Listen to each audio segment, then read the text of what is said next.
अभिमन्यु अपनी पत्नी दिशा के साथ कुल्लू की घनी पहाड़ियों में बसे हुए झेलमपुर कस्बे में अपने दोस्त आर्यन की शादी में आया हुआ था।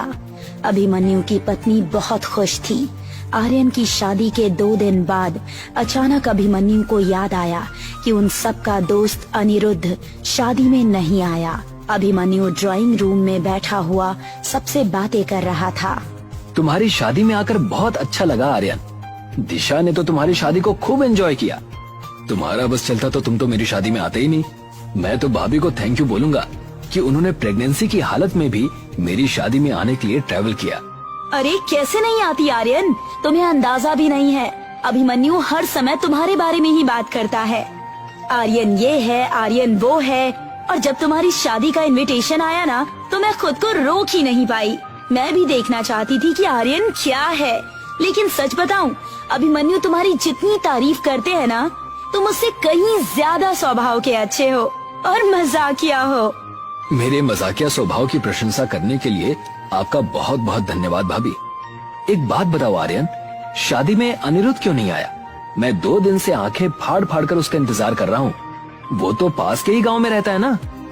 अरे ये बात तो मैं बताना ही भूल गया। उसकी माँ की तबीयत सही नहीं चल रही। वो अपनी माँ को लेकर बहुत ज्यादा परेशान है।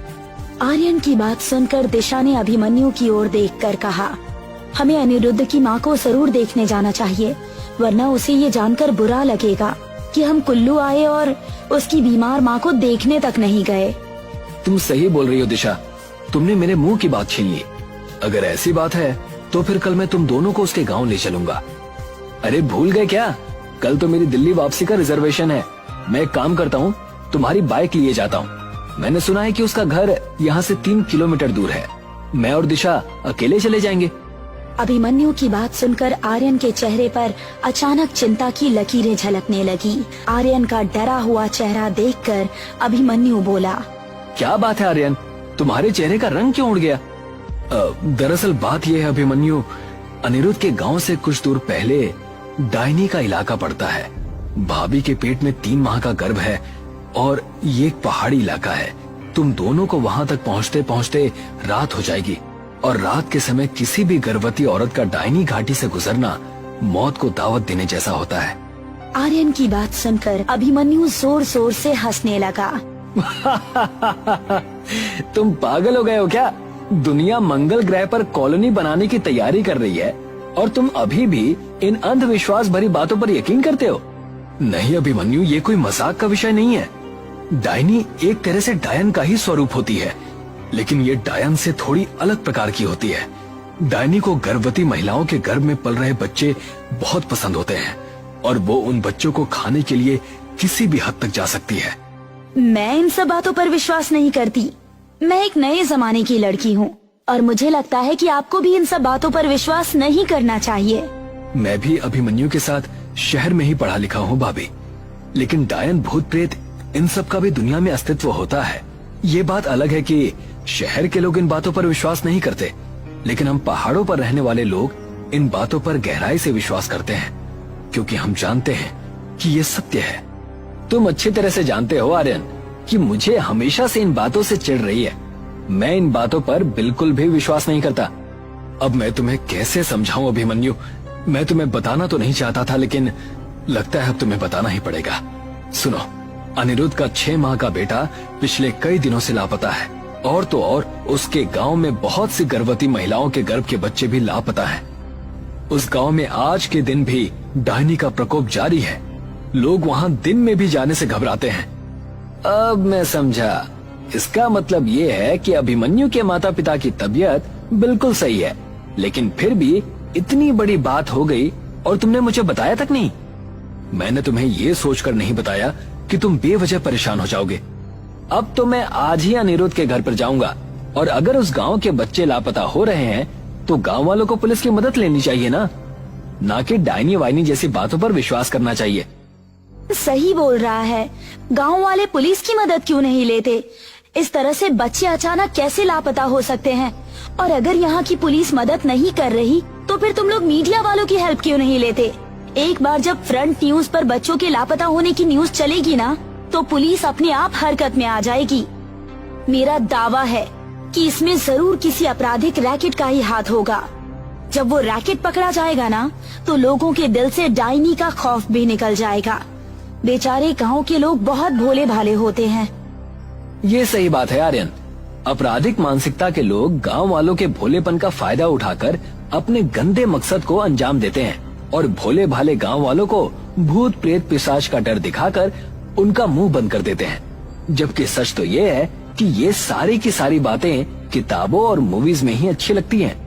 ये पूरा सच नहीं है अभिमन्यु, मेरी बात का विश्वास करो। ये सिर्फ लोक कथाएं नहीं है बल्कि हकीकत है। डायनी का अस्तित्व उस गांव में बरसों से छाया हुआ है। डायनी एक ऐसी डायन होती है जो अपने पिशाच पुत्र के साथ लोगों का शिकार करती है। वो अपने शिकार को धोखा देने के लिए किसी का भी रूप धारण कर सकती है। एक बार जब शिकार उसके चंगुल में फंस जाता है तो वो और उसका पिशाच पुत्र उसकी कितनी बुरी हालत करते हैं, तुम्हें इसका अंदाजा भी नहीं है। आर्यन की बात सुनकर अभिमन्यु और तेजी से हंसने लगा। बस बस बहुत हो गया। अब इससे और ज्यादा मुझसे अंधविश्वास की बातें झेली नहीं जा सकती। तुम मुझे बाइक की चाबी दे दो बस। मैं अभी इसी समय अनिरुद्ध के घर पर जाऊंगा और रात में ही वापस लौट कर आ जाऊंगा। और हम दोनों जब सही सलामत वापस लौट कर आएंगे ना, तो फिर तुम्हारा ये अंधविश्वास भी समाप्त हो जाएगा। आर्यन ने अभिमन्यु को अनिरुद्ध के घर जाने के लिए बहुत मना किया, लेकिन अभिमन्यु नहीं माना। आर्यन ने अभिमन्यु के सामने हार मान ली और बाइक की चाबी अभिमन्यु को थमा दी। दिशा बाइक के पीछे बैठ गई और अभिमन्यु ने बाइक दौड़ा दी। जंगल का रास्ता शुरू हो गया था। चारों ओर कोहरा फैलने लगा था और ठंड बढ़ गई थी। तभी बाइक के दोनों टायर पंक्चर हो गए। अभिमन्यु बाइक को स्टैंड पर खड़ी करके बाइक की ओर गुस्से से देखने लगा। क्या हुआ? वही जो नहीं होना चाहिए था। एक तो रात का समय, ऊपर से इस बाइक के दोनों टायर पंक्चर हो गए। टेंशन मत लो, मैं आर्यन को फोन करती हूँ। इतना कहकर दिशा ने अपना मोबाइल फोन निकाल लिया, मगर उसमें नेटवर्क नहीं था। अभिमन्यु भी अपना फोन चेक करने लगा, मगर उसके मोबाइल में भी नेटवर्क नहीं था। वो दोनों रात के सन्नाटे में कोहरे के बीच एक सुनसान जंगल में खड़े हुए थे। तभी अभिमन्यु को अंधेरे में एक साया चलता हुआ नजर आया। कुछ ही देर में वो साया दोनों के करीब आ गया। वो एक बूढ़ी औरत थी जो लाठी पकड़े हुए थी। लगता है तुम दोनों परदेसी हो, रास्ता भटक गए हो क्या? नहीं माँ जी, बाइक के दोनों टायर पंक्चर हो गए हैं और हमारे मोबाइल में नेटवर्क भी नहीं है। समझ में नहीं आ रहा कि क्या करें। रात का सन्नाटा फैला हुआ है बेटा, और ये डायनी का इलाका है। यहाँ जंगली जानवर रात में टहलते रहते हैं। पैदल जाने में तुम दोनों को खतरा हो सकता है। यहाँ से कुछ दूर पर मेरी एक झोपड़ी है। अगर तुम लोग चाहो तो मेरे घर चल सकते हो। डायनी का नाम सुनकर दिशा बुरी तरह चौंक गई। आपका बहुत बहुत धन्यवाद माँ जी। वो बूढ़ी औरत अपनी लाठी लेकर आगे आगे चलने लगी।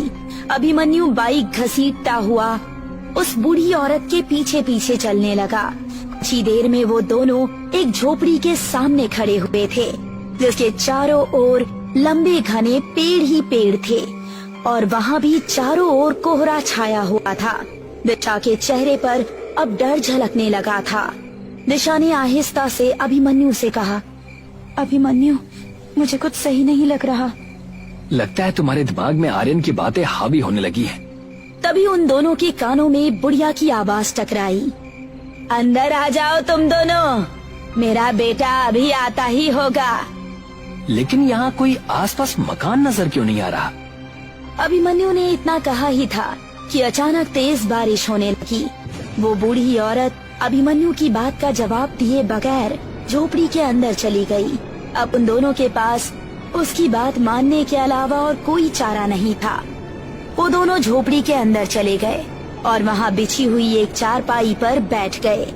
बूढ़ी औरत उन दोनों की ओर देखकर रहस्यमयी अंदाज में बोली, तुम दोनों यहीं बैठो, मैं अपने बेटे को बुला कर लाती हूँ। इतना कहकर वो बूढ़ी औरत बाहर चली गई। उन दोनों को वहाँ बैठे बैठे काफी देर हो गई थी। बाहर अभी भी रिमझिम बारिश हो रही थी। दिशा ने अपनी घड़ी देखी तो वो चौंक गई। घड़ी में रात के 2 बज रहे थे। दिशा डरते हुए अभिमन्यु से बोली, मुझे कुछ सही नहीं लग रहा है अभिमन्यु, कुछ तो गड़बड़ है यहाँ पर। उस बूढ़ी औरत को गए हुए काफी देर हो गया है, कहीं आर्यन की बात सही तो नहीं। मेरे पेट में कुछ अजीब सा महसूस हो रहा है। दिशा की ये बात सुनकर अभिमन्यु बुरी तरह से चौंक गया और बोला, तुम कहना क्या चाहती हो दिशा? क्या हो रहा है तुम्हारे पेट में? मुझे यहाँ बैठे हुए काफी देर हो गई है, लेकिन अभी तक मेरे पेट में किसी प्रकार की कोई हलचल नहीं हो रही है। ऐसा लग रहा है कि मानो मैं प्रेग्नेंट हूँ ही नहीं। इतना कहकर दिशा ने अपने पेट पर हाथ रख लिया, मगर जैसे ही उसने अपने पेट पर हाथ रखा, दिशा अपने पेट को हैरत और खौफ से आंखें फाड़ फाड़ कर देखने लगी। अभिमन्यु, आर्यन की बात बिल्कुल सही थी, मेरे पेट में बच्चा नहीं है। क्या बकवास कर रही हो तुम? ये कैसे हो सकता है? इतना कहकर अभिमन्यु ने जैसे ही दिशा के पेट पर हाथ रखा, उसका पेट बिल्कुल सपाट था। अभिमन्यु के डर और दहशत से रोंगटे खड़े हो गए। तभी उन दोनों को बाहर किसी के कदमों की आहट सुनाई दी। अभिमन्यु और दिशा ने जैसे ही अपने कदम उस झोपड़ी के बाहर निकाले, तो बाहर का नजारा देखकर उन दोनों की आंखें दहशत से फटी की फटी रह गई। बाहर एक 6 फुट का बड़ा ही भयानक दिखने वाला व्यक्ति खड़ा हुआ था। उसके चेहरे का मांस जगह जगह से फटा हुआ था, उसकी आंखों से खून टपक रहा था और उस बूढ़ी औरत की आंखों की पुतलियां भी बिल्कुल सफेद हो चुकी थी। उसके दांत अजीब और बिल्कुल पीले थे। यही है मेरा बेटा। दिशा की जोरदार चीख निकल गई। कौन हो तुम? डायनी। आर्यन सही बोल रहा था अभिमन्यु। जितनी तेजी से यहाँ से भाग सकती हो, उतनी तेजी से यहाँ से भागो। अभिमन्यु ने इतना कहा ही था कि तभी वो भयानक व्यक्ति बेहद फुर्ती से दिशा के नजदीक आ गया और उसने दिशा का गला बुरी तरह से दबोच लिया। अभिमन्यु अपनी पत्नी को बचाने के लिए हाथ पैर मारने लगा कि तभी डायनी ने अपने पंजे से अभिमन्यु के कंधे को फाड़ कर रख दिया। अभिमन्यु जमीन पर गिर गया। उस भयानक चेहरे वाले ने अपने पंजे से दिशा का पेट फाड़ दिया। दिशा एक चीख के साथ ढेर होकर जमीन पर गिर गई। वो बूढ़ी औरत अब अभिमन्यु की ओर खूंखार नजरों से देखने लगी। तभी अभिमन्यु को दूर से बहुत सारी रोशनियां नजर आई। अभिमन्यु ने देखा कि बहुत से गांव वाले हाथों में मशाल लिए उनकी ओर चले आ रहे थे। जैसे जैसे वो नजदीक आ रहे थे, वो भयानक दिखने वाली डायन और उस पिशाच के कदम पीछे की ओर हटते जा रहे थे। वो दोनों धुआं बनकर गायब हो गए। उस झोपड़ी का नामो निशान तक मौजूद नहीं था। अभिमन्यु बेहोशी की गहराइयों यानी कि नींद में समा गया। तभी उसके कानों में उसके दोस्त अनिरुद्ध की आवाज गूंजी। वो गांव वालों से बोल रहा था, इसकी पत्नी मारी गई, उठाओ इसको और जल्दी ले चलो यहाँ से। अगली सुबह अभिमन्यु की आंख अनिरुद्ध के घर पर खुली। वो तो अच्छा हुआ कि मेरे पास आर्यन का फोन आ गया था। काफी देर इंतजार करने के बाद भी जब तुम मेरे घर पर नहीं आए तो मैं समझ गया था कि तुम डायनी के जाल में फंस गए हो। मैं तुरंत गांव वालों को जमा करके उसके इलाके में पहुंच गया। बहुत सालों पहले वहाँ एक बूढ़ी औरत और उसका बदसूरत बेटा रहा करता था। बूढ़ी औरत तंत्र मंत्र करती थी और उसका बेटा इंसानों की बलि लिया करता था।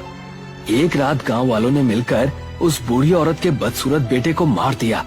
वो बूढ़ी औरत अपने जवान बदसूरत बेटे की मौत को बर्दाश्त नहीं कर सकी और उसने गांव वालों से बदला लेने के लिए डायनी की काली तंत्र विद्या का सहारा लेना शुरू कर दिया। डायनी ने प्रसन्न होकर उसके पुत्र को अपना पुत्र बना लिया, पिशाच बनाकर। तब से वो ऐसे ही लोगों का शिकार करती रहती है। अभिमन्यु आंखों में आंसू लिए उसी दिन दिल्ली वापस लौट आया। अभिमन्यु ने फिर दूसरी शादी नहीं की। वो आज भी अपनी पत्नी दिशा को याद करके रोता रहता है।